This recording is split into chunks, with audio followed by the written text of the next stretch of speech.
पेट की समस्या है, आंतों में सूजन आ रही है, लंबे समय से पेट में गैस भरती है, पेट फूलता है, ऊपर की तरफ गैस के साथ में खाना आ जाता है जिसको एसिड रिफ्लक्स कहा जा रहा है, आंतों में सूजन की वजह से नाभि बार बार हिल जा रही है, इसका ट्रीटमेंट आप टिप्स पे कैसे कर सकते हैं? टिप्स पर ट्रीटमेंट होता है, लेकिन चूंकि हम रूट कॉज को छोड़ करके बाकी सब कुछ करते रहते हैं इसलिए आराम नहीं मिल पा रहा। आप देखेंगे और हम समझेंगे भी कि कैसे ये छोटी छोटी चीजें आपको कितना बड़ा आराम करवाएंगी।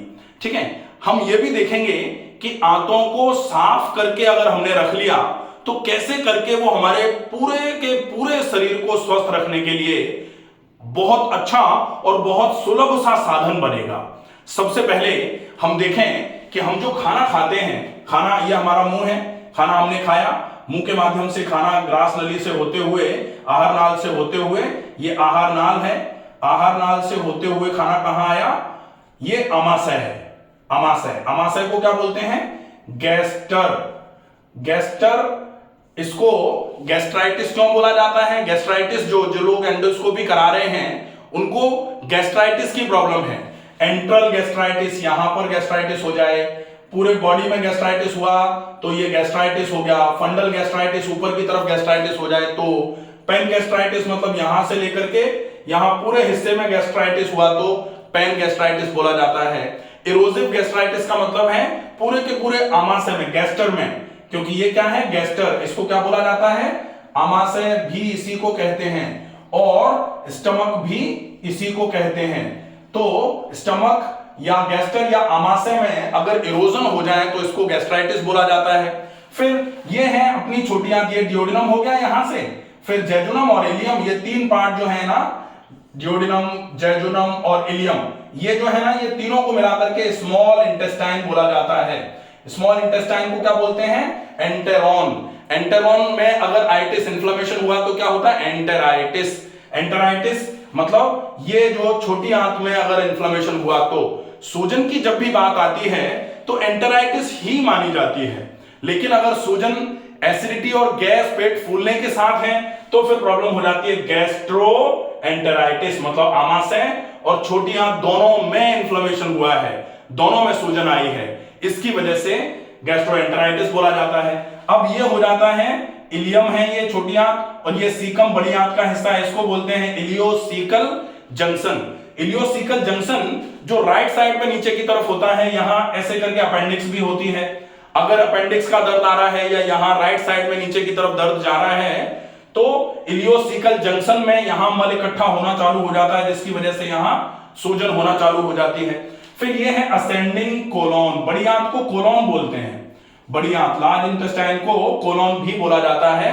तो कोलोन में जब आइटिस होती है तब कोलाइटिस बोलते हैं। आपने नाम सुन रखा होगा कोलाइटिस। कोलाइटिस मतलब कोलोन में आइटिस। आइटिस का मतलब पहले भी कई बार मैंने बताया है कि 5 साइन मिलेंगे। कौन से 5 साइन मिलेंगे? एक तो सूजन मिलेगी, दूसरा क्या मिलेगा? लालामी मिलेगी, लाल रहेगी वो जगह जहां इन्फ्लेमेशन हुआ है। तीसरा दर्द रहेगा, चौथे में गर्मी रहेगी और 5वां कार्य क्षमता में कमी। ये पूरी की पूरी चीजें आपकी पाई जाएंगी जहां भी इन्फ्लेमेशन आपको मिलेगा। अब ये आपने देखा कि ये प्रॉब्लम्स हैं, आंत में सूजन आ रही है, नाभि बार बार हिल रही है। अब नाभि है यहां आंत में सूजन आ गई, सूजन ने धक्का मार करके नाभि को यहां से यहां शिफ्ट कर दिया, इधर से धक्का मारा नाभि यहां शिफ्ट हो गई, इधर से धक्का मारा नाभि यहां शिफ्ट हो गई। तो नाभि कहां शिफ्ट हुई है ये किस पे डिपेंड करेगा कि कहां से डायगोनली धक्का पड़ा है। और डेफिनेटली आंतों का ज्यादा पार्ट जो है वो नाभि के नीचे वाले हिस्से पर रहता है। इसीलिए जब भी कोई इलाज करने के लिए गीला कपड़ा रखो, गर्म ठंडा सेक करो, मिट्टी की पट्टी रखो, बोला जाता है नाभि से नीचे वाले हिस्से पर रखी जानी चाहिए। तो ये क्लियर हो गया बिल्कुल कि ये इस तरीके से प्रॉब्लम आ रही है। अब आपको इस प्रॉब्लम को अगर पूरे तरीके से ठीक करना है तो सबसे पहला काम जो होगा वो क्या करना पड़ेगा? यहां से शुरू करो और यहां तक कि पूरा का पूरा ये पाचन तंत्र जो है, इस पाचन तंत्र को धो के साफ कर दो। इसको क्या बोलते हैं? इसको बोलते हैं डिटॉक्सिफिकेशन। इसी को बोला जाता है क्लीनिंग। पाचन तंत्र की धुलाई सफाई। और इसी पाचन तंत्र की धुलाई के लिए योग करने के पहले 6 कर्म 6 क्लींजिंग क्रियास, जो 6 शुद्धि कर्म बोले जाते हैं, शुद्धि क्रियाएं जो बोली जाती हैं, उनमें एक क्रिया होती है जिसको शंख प्रक्षालन बोला जाता है। सबसे पहला काम आप अगर कोशिश करके करना चाहें तो शंख प्रक्षालन किया जाए। शंख प्रक्षालन क्या होगा? सबसे पहला इलाज जो है शंख प्रक्षालन क्या होगा? आंतों को आप साफ कर दो। अब साफ पहले तो क्या करना है, आपके पाचन तंत्र को, पहला वाला तो ऐसे ले लिया जाए, पाचन तंत्र की सफाई। अब पाचन तंत्र की सफाई के लिए बहुत सारी चीजें हो सकती हैं। पाचन तंत्र की सफाई में पहले आप क्या कर सकते हो? पाचन तंत्र की सफाई के लिए आहार चिकित्सा, कि आप खाने में ऐसी कोई चीज मत दो जिससे अब पाचन तंत्र में गड़बड़ी होना चालू हो। दूसरा क्या कर सकते हैं पाचन तंत्र की सफाई के लिए? आप थोड़ा व्यायाम करके पाचन तंत्र को, पाचन तंत्र की जो भी ऑर्गन है पाचन तंत्र के, उनकी कार्य क्षमता को बढ़ा दो ताकि वो भरे हुए मल को अपने आप निकालना चालू कर दें। और तीसरा काम क्या है, क्या कर सकते हैं पाचन तंत्र की धुलाई सफाई के लिए?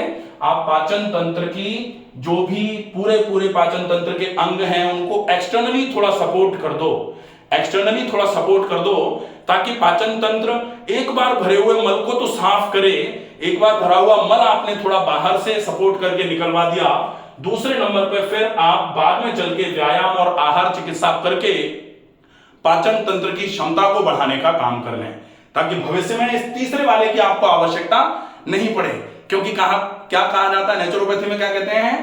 एक्सटर्नल ट्रीटमेंट वेदर मिट्टी पट्टी ऑल्सो, कुछ भी एक्सटर्नली आप जो भी कुछ कर रहे हैं, they only treat symptom not disease. लेकिन हम अभी क्या कर रहे हैं कि हम पहले सिम्टम को ही खत्म कर लें। भाई जो भी लक्षण आ रहे हैं उन लक्षणों को हम पहले खत्म कर लेंगे।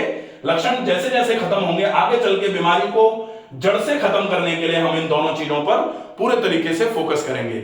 हम इन दोनों का उपयोग सफाई में भी लेंगे। ऐसा नहीं होता जैसे शंख प्रक्षालन किया और बाद में हमने फिर छोले कुलचे खा लिए, तो वो नहीं चलेगा।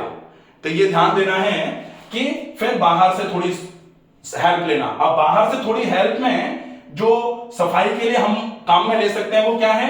शंख प्रक्षालन। शंख प्रक्षालन क्या है? एक ऐसा प्रोसेस, ये आप नाम से ही समझ रहे होंगे, शंख प्रक्षालन। शंख आपने देखा है ना, वो बजाते हैं, जो पूजा में बजाते थे शंख को, उसमें क्या करते थे?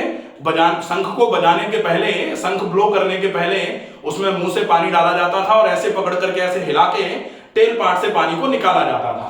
तो अगर हम इसको शंख मान लें पूरे शरीर को, तो ओरल पार्ट से पानी डाला और पानी जब यहां पहुंच जाए तो थोड़ा व्यायाम किया। आप शरीर को पकड़ के ऐसे तो हिलाया नहीं जा सकता ना, तो क्या करेंगे? मुंह से पानी डाला, थोड़ा सा शरीर को व्यायाम करके हिलाया चलाया ताकि वो पानी पूरे के पूरे शरीर में अच्छे से चले। जैसे शंख को ऐसे हिलाने का मतलब क्या था कि वो पानी जो अंदर भर गया है वो कोने कोने में जाके धुलाई सफाई कर दे और उसके बाद फिर पानी यहां से निकल जाए। फिर दोबारा पानी भरा, फिर दोबारा हिलाया, दोबारा पानी को निकाला, हमने दोबारा पानी पिया, दोबारा व्यायाम करे, दोबारा पानी को निकाला, फिर तीसरी बार पानी भरा, फिर हिलाया शंख को और फिर से टेल पार्ट से पानी निकाल दिया, हमने तीसरी बार पानी पिया, फिर से व्यायाम किया और फिर से मोशन गए। ये प्रोसेस कब तक चलेगा? जैसे जब तक अगर शंख में मान लो अंदर कुछ ज्यादा गंदगी है तो जब तक गंदगी निकल रही है टेल पार्ट से तब तक उसको धोया जाए। ऐसे ही मुंह से पानी पी करके जब मोशन जा रहे हैं और मोशन में अगर गंदगी आ रही है, पानी भी अगर गंदा आ रहा है, तब तक हमको ये क्रिया दोहरानी होती है। जैसा पानी हमने क्लियर वाटर यहां से पिया है वैसा ही क्लियर वाटर जब एनस से निकलना चालू हो जाता है, इसको बोला जाता है शंख प्रक्षालन की यौगिक प्रक्रिया है। बहुत ही अच्छी प्रक्रिया है, पहला। दूसरा, आजकल कुछ मॉडर्नाइजेशन जहां है, मैकेनिकल मशीन्स का जहां उपयोग हो रहा है, वहां कोलोन हाइड्रोथेरेपी भी दी जाती है। कोलोन हाइड्रोथेरेपी में क्या होता है, यहां आपको थोड़ा व्यायाम करना पड़ेगा, है एक्टिवली। यहां क्या होगा, आपको कुछ नहीं करना, आप लेट जाओ, मशीन में पानी जाएगा जोर से और वो मल को पूरा निकाल के ले आएगा। तो ये प्रोसेस वैसे बहुत ज्यादा नेचुरल तो नहीं है, लेकिन फिर भी लोग उपयोग में ले रहे हैं। जो लोग व्यायाम नहीं कर सकते हैं वो शुद्धि का ये वाला प्रोसेस भी अपना सकते हैं। ज्यादा अच्छा मेरे हिसाब से तो यही है शंख प्रक्षालन। इसके अलावा आप जो छोटी मोटी नेचुरोपैथी के जो छोटे मोटे इलाज है जो घर में भी आराम से हो सकते हैं, और जो छोटे हैं लेकिन जिनका काम बहुत बड़ा है, वो क्या है? वो है सेक, मिट्टी पट्टी, एनिमा। ये जो है ये पूरा सेट है, इस पूरे सेट का उपयोग किया जाए, सेक, मिट्टी पट्टी और एनिमा, अगर इस सेट का उपयोग आपने कर लिया, आप ये मान लो बहुत अच्छा आराम होना चालू होता है इससे। कभी कभी ऐसा होता है कि एसिडिटी बहुत ज्यादा है, एसिडिटी इतनी ज्यादा है कि जैसे ही सेक करते हैं माथा गर्म हो जाता है। ऐसे समय में आप सेक हटा दो, फिर मिट्टी पट्टी और एनिमा कर सकते हैं।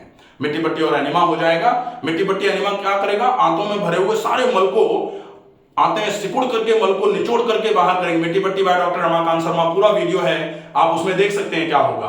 और enema by doctor Ramakant Sharma, पूरा वीडियो है, आप एनिमा का भी पूरा का पूरा इफेक्ट देख सकते हैं कि क्यों एनिमा जरूरी है और कैसे एनिमा काम करता है, आप देख लेंगे।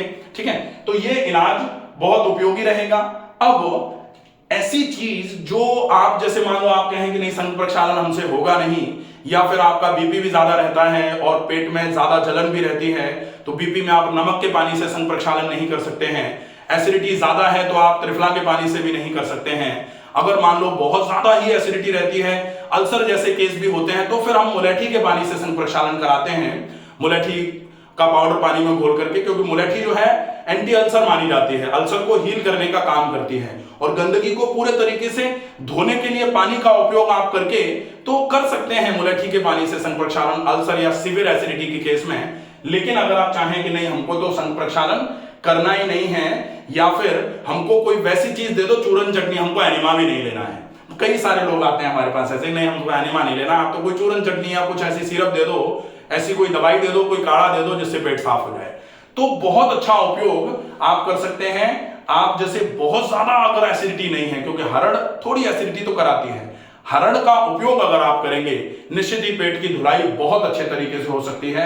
हरड़ के साथ आप थोड़ा सा कैस्टर ऑयल मिला करके और गर्म पानी में या गर्म दूध में आप ले लें, एक बार पानी में लें। अगर ज्यादा गैस बनती है तो दूध गैस कारक माना जाता है, तो आप थोड़ा सा गुनगुने पानी के साथ में आप ये पाउडर ले लें। आधे 1 घंटे तक कुछ खाए पिए नहीं, उसके बाद 2-3 ग्लास पानी आप पी दें, 4 ग्लास पानी पी दें, एकदम से पतले से दस्त लगेंगे। उसके बाद आप पानी पीते जाइए, तो 2-3-4 बार दस्त लग करके पेट साफ हो जाएगा। जैसे ही ये पूरा साफ हो जाए, उसके बाद फिर मिट्टी की पट्टी, और अगर एनिमा नहीं करना है तो मिट्टी की पट्टी अकेले भी दिन में अगर 2 बार करी जाएगी तो वो आंतों को धीरे धीरे करके आंतों की सूजन को ठीक करने का काम करेगी, बहुत अच्छा रहेगा। उसके बाद फिर आहार, ये तो हो गई एक चीज, इससे आपने सफाई कर दी।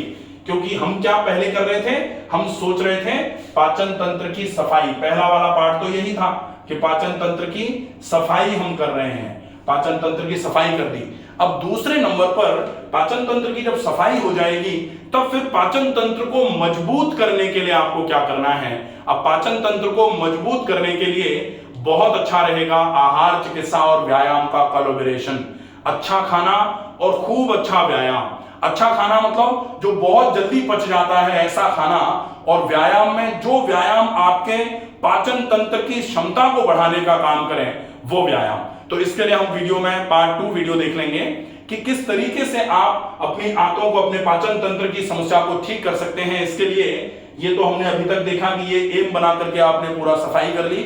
सफाई के बाद अब क्या डाइट थेरेपी रहेगी और क्या आप एक्सरसाइजेस करके अपनी इस समस्या को ठीक कर सकते हैं, इसके लिए पार्ट 2 में हम देखेंगे। आशा है वीडियो आपको पसंद आएगा, ज्यादा से ज्यादा लोगों तक वीडियो पहुंचाएं, ताकि जो लोग पेट की समस्याओं से परेशान हैं वो इन समस्याओं को धीरे धीरे करके इस नॉर्मल से प्लान को फॉलो करते हुए ठीक करें।